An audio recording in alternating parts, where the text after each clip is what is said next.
All right, guys, let's see what this supercharged 363 can do.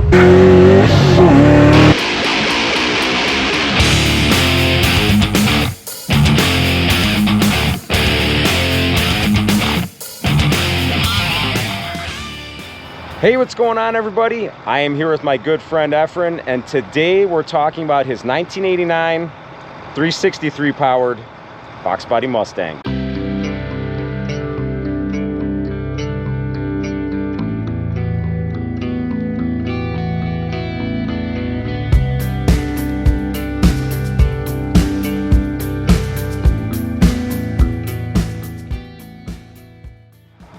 All right, Efrain, I always do this. I let the cat out of the bag right away.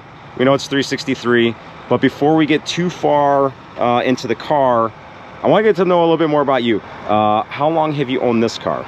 It's about 5 years. 5 years now? Years yeah. And was this your first Foxbody, or is this? It was my first Fox. I'm retired from jack racing. I used to race, for about 10, 12 years I raced. I had a pretty nasty accident. Oh boy. And that kind of made me, think about, my kids, my future, whatever. Life in general, yes, right? Yeah. Yes. We fixed the car and we sold it. Okay. For way under the value. You just want to get out of it. Just to get out, yeah. I was out of drag racing for a few years, but I got really bored, Okay. So I started looking for a car, and this was going to high school. Yeah. I would see these cars. I was broke. I couldn't afford right. high school. So it was something I always wanted to have. So I did not know the community at all. So I came to this Sandwich, Illinois. I bought the car because it was clean. It's something I could afford. It is very clean. Yeah. It was clean. It had a factory motor, and it had some Chinese heads. Okay. Some cam, and a V3. The guy said it had 500 horse. I knew it was not making right. But well, I bought it. I got bored with it quick because it didn't have enough power. So I started, researching what could I do. Yeah. So all this, taking notes and stuff. I ended up selling the motor. The transmission only had 69,000, so I got good money for what it had in here. Yeah. So even the diff. So there was one winter that just sat in my garage with just a shell, no motor. Really? No trans, no rear end. I got rid of all that. So I got a Dart Black going. Okay. So this is Dart. This is a Dart 363. Yes. Okay. So we figure out. There's a guy named in New Jersey, Freezy. If you ever hear this, man, thank you for everything.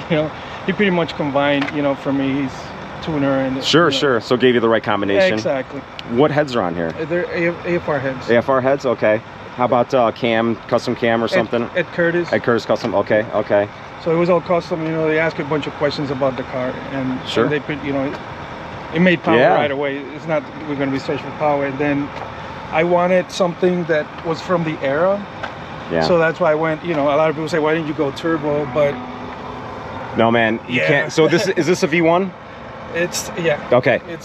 You cannot. Actually, no. I'm sorry. It's a race. This is the V7 YSi. Sorry, but yeah, this is the V7 YSi, and this thing sounds like a jet.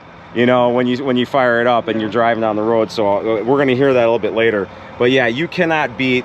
The sound of a straight cut gear Vortech, just whistling away. So, I think, same thing with myself too. Like I feel more period correct with the, the old school, Vortech Supercharger, the loud straight cut gears.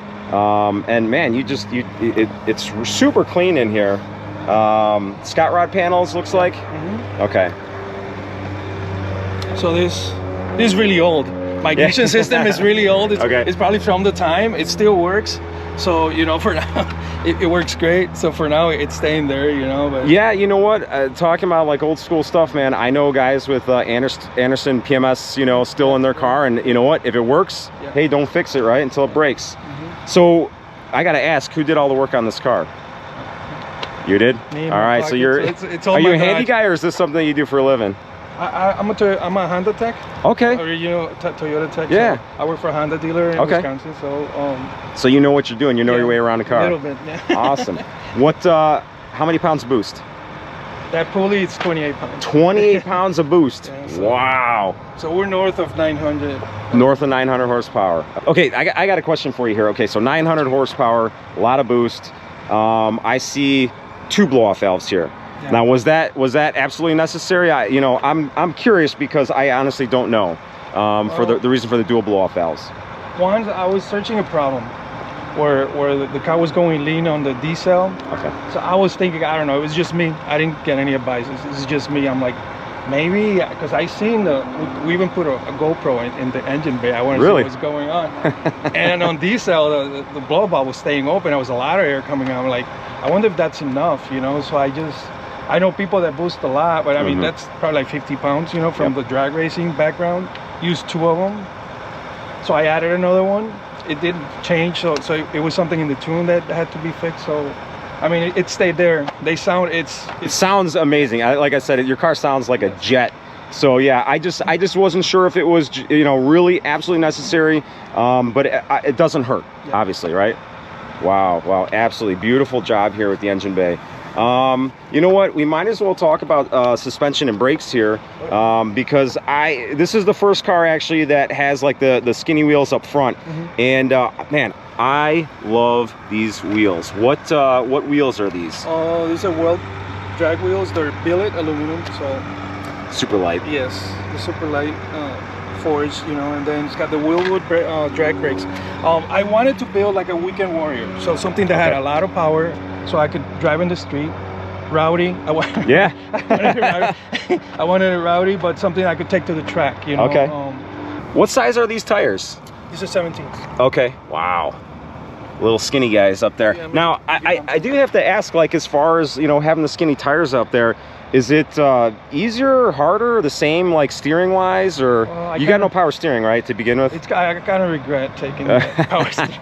Okay. So I'm working in an electric power steering maybe for next year. Oh, cool. Yeah, that kind of takes from the joy of, you know. Yeah. Well, I know, like, when you're moving, the car drives fine, right? But when you're in a tight parking spot or something like that, trying to park, it's in a tight spot, it's difficult. Yeah. Okay, I got to show off the rear wheels here now, because these are probably my favorite. I love these wheels. What wheels are these? So these are Kaiser wheels. I believe they're in Iowa. So they also build it 3-piece and beadlocked. Beadlocked? Yeah. Okay. And what size are these wheels? Oh, these are 15 by 10s. Okay. Man, and they fit. Are you you roll your fenders back here? I actually cut it out. You cut, man. Yeah, I actually cut it out, so I went in there and sealed it. Okay. So yeah, it does not touch at all. So you are the second car now that I know where they cut. So if you put your fingers in there, it's nice and smooth. It is, yeah, it's really smooth. It's tight right there too. Now I know why you had to do that. Wow, I really love these wheels, and now you can really see how skinny those fronts are right there. All right, so how about what as far as suspension wise, what do you got going on underneath? In the back, it's got a 9-inch rear end. I'm not running the 8.8. Okay. So it was all brand new. Quick Performance out of Iowa built it for me. It's got 35 splines. And rear suspension, I got coilovers. So also Team Z suspensions. Okay. What rear end gear you got in here? It's got a 330. Really? Yeah. Okay. All right, Efrain, so we kind of talked about, you know, motor, suspension, brakes, and these beautiful wheels here too. What do you got going on transmission-wise? Because with 900 horsepower, it's not a T5. I know that. T56 Magnum. T56 Magnum, okay. And then we're using McLeod Clutch. Okay.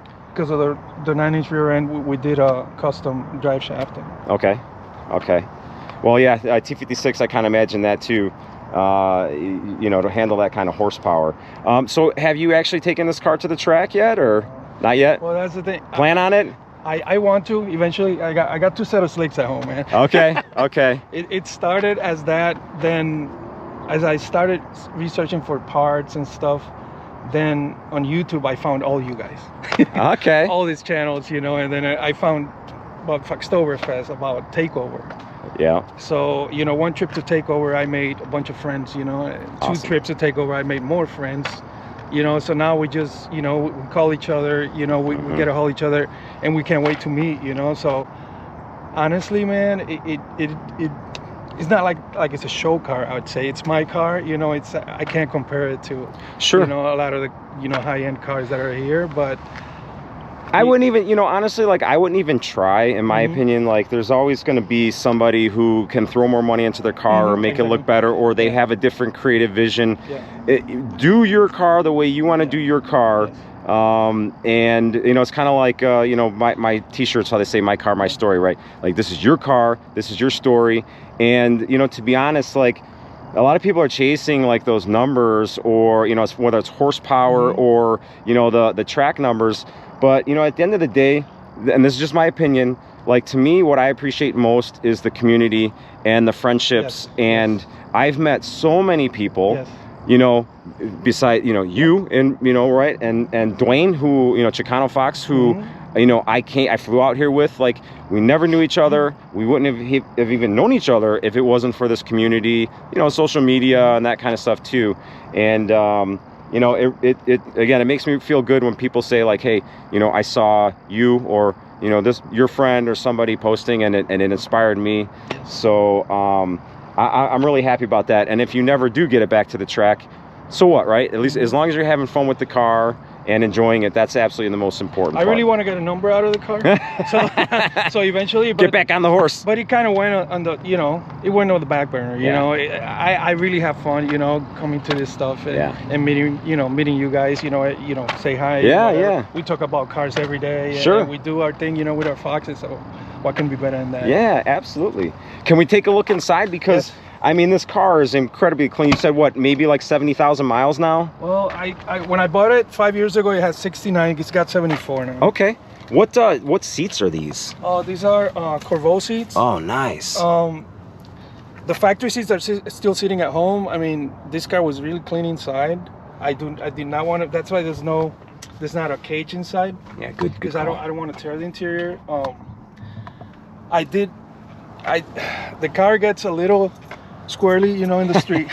So I did not feel safe with the factory seats, you know, where it would rock me around. You'd be rolling around. So I need something. My Carolero had the seats on his car, and I sat on his car. I'm like, the seats are great. So it made me go after those. I'm like, it keeps in place. When you know, when you're getting on it. Yep. All right, so now I see a little button here on your shift knob. I'm gonna take a wild guess. I may be wrong. I'm assuming that's line lock? That's a line lock. Okay. You want to just explain, you know, for me also, you know, exactly how that works? Well, for a burnout, warm up your slicks, you know, you lock up your front wheels and dump the clutch. So when you press that button, you lock your front. It locks the front wheels. You pump your brakes like 3 times, press that button, then your front tires are locked. You just dump the clutch. And you'll sit right there and do your burnout. Okay, so you're not sliding around. Very interesting. And then, you know, standard gauges, I'm assuming boost gauge and all that fun stuff. And little shift light over here. Yeah, shift light. It's, you know what? It's very subtle. I like that. I like that, you know, I guess like the old schools having a big tack, you know, mounted up on the dash and stuff like that. But it's very subtle and incredibly clean. Yes. Really nice job here. And I do like these seats. Hopefully we'll have some time here to go for a ride, and I can sit in there and, and see how comfortable they really are. Man, really nice job. Now, original paint, I'm assuming? It's original paint. Original paint. Wow, man, really super clean car. And I was complimenting you too on these quarter windows, because you know, you just don't see too many cars with these clean quarters anymore. And a lot of guys try to refinish them, and they just kind of do some more damage, you know, than good. All right, you know, one thing actually we completely forgot to talk about was exhaust. Yes. Because I know recently, you know, you had a really rowdy exhaust on here to begin with, right? It was too loud, yeah. So now you actually got a new exhaust, which is still pretty rowdy, right? But it's actually a little bit more... It quiet down, it toned down the car. It's got a more deeper sound. So prompts to Ripper Rick, man, he killed it. Ripper Rick. I got Cook setters. I showed him pictures. He got me in 2 days. That thing was built, you know, come and get it. So he put some nice Borlas, you know. The Borla Pro XS, right? XS, yeah. Okay, so you got the Borla Pro XS, and I'm assuming a car like this, 3-inch? It's 3-inch. All 3-inch exhaust. Okay, so you got Cooks, headers, and then you got, is it a H-pipe or is it a... It's an X-pipe, yeah. An X-pipe, okay, so you got an X-pipe, 3-inch X-pipe, and then you got, I don't see tailpipes, so I'm assuming there's we're dumping, yeah, because of the 9-inch. And then my fuel system, I have an external pump. Okay. So yeah, it was kind of, you know, I wish I had tailpipes, but you know, I'm okay dumping it. So. Sure. I still think the car is beautiful. I love these wheels. You know, the contrast with the white, you know, the white car, and then you've got the black and the nice shiny, you know, silver on the wheels. Just really nice contrast. Beautiful job. All right, Efrain, actually, you know, something I wanted to point out here is I see you got a nice little splitter up here. Is this the maker's splitter? Makers, yes. Okay. And you know what I like is that, you know, honestly, like it seems like everybody has the carbon fiber splitter up front, but I think the black, you know, on your car, it just works. Yeah. It looks, you know, if you put carbon fiber on there, it probably just wouldn't work because everything else is black and white, right? Really nice and subtle too. I almost didn't even see that. Really nice job. And okay, one more thing. I see no AC. How's your wife feel about that? Well, yeah, like I said, there's things I regret. The car had 69,000 and everything was working on it, even the cruise control. Oh, really? Oh, yeah. So, yeah, I kind of feel bad. You know, in some ways I kind of feel bad, but it was something, it's a dream I was, you know, absolutely, I was chasing. You know, I always been, you know, a drag race guy. Yeah. Well, you know what? The good news is, like you're saying, you know, you can do the electric power steering pump, and if you ever really wanted to, you can always figure out a way to put the AC back on here. But I put it all in the box, man. So, you know, we'll see. Oh, hey, you know what? I just noticed something else here too. These are the fiddle fart. Okay, really nice, great quality. Wow. Yeah, I met Thomas actually this weekend, and super great guy. Probably gonna stop by his booth and spend a little money. All right, Efrain, I know like we kind of tried to hurry up and do this before we lost the sunlight, and we haven't gotten anything to eat in Donald since breakfast. So I'm not gonna keep you for too much longer. Do we got time for a ride? Man, I've been waiting a year for this. All right, man, let's do it, man. All right, guys, this is always my favorite part of the video. What do you say we go for a ride?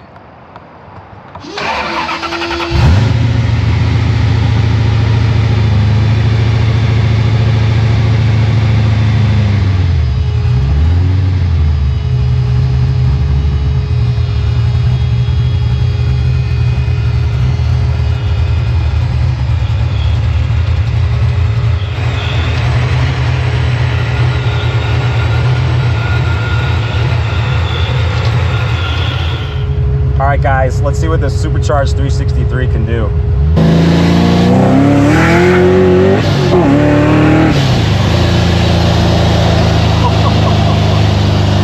Oh my God! It pulls like a freight train. Wow! This time we're actually not in Mexico, guys. We're in Charlotte/Concord, North Carolina, because tomorrow is Foxtoberfest.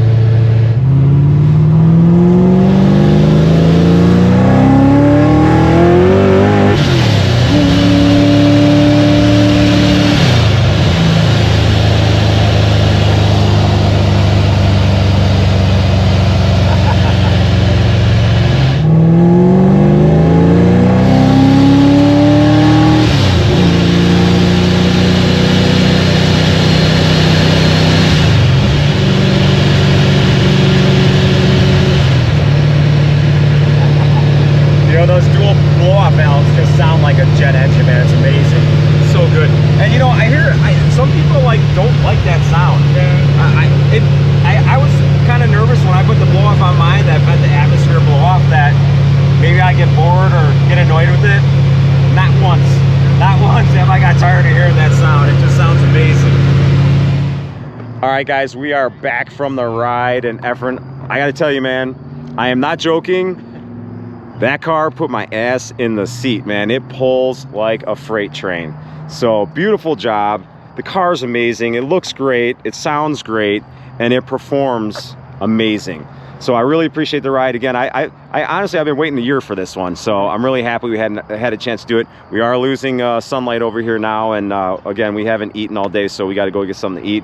But I appreciate you taking the time here, telling the story about your car, and man, I hope you do get it to the track and you get to see what it can do. Cool.